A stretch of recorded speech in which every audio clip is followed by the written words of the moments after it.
ತಾತ್ವಿಕ ಬೇರೆ ಇದೆ, ಸಾಮಾಜಿಕವಾಗಿ ಬೇರೆ ಇದೆ.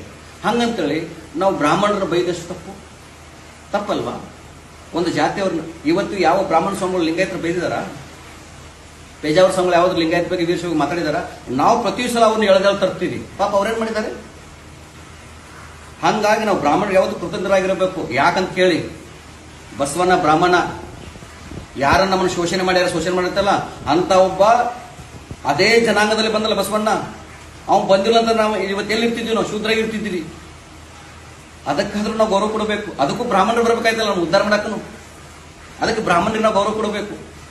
ಅದಕ್ಕೆ ನಾವು ಅಷ್ಟು ಓರಲ್ಲಿ ಹೇಳೋದು ಏನಪ್ಪಾ ಅಂತಂದ್ರೆ, ನಿಮ್ಮ ಆಚರಣೆಗಳು, ನಿಮ್ಮ ಮತಗಳು, ನಿಮ್ಮ ಪಂಥಗಳು, ನಿಮ್ಮ ಫಿಲಾಸಫಿಗಳು ನೀವು ಹೇಳಿ, ದರ್ ಇಸ್ ನೋ ಅಬ್ಜೆಕ್ಷನ್. ಯಾರ ಅಬ್ಜೆಕ್ಷನ್? ಆದರೆ ನಾವೇ ಶ್ರೇಷ್ಠ, ಅದು ಕನಿಷ್ಠ, ಅದನ್ನು ಮಾಡ್ಲಕ್ಕೆ ಹೋಗ್ಬೇಡಿ, ಇದನ್ನ ಮಾಡ್ಲಕ್ಕೆ ಹೋಗ್ಬೇಡಿ ಅಂತೇಳಿ ನಿಮ್ಗೆ ಯಾರು ಕೂಡ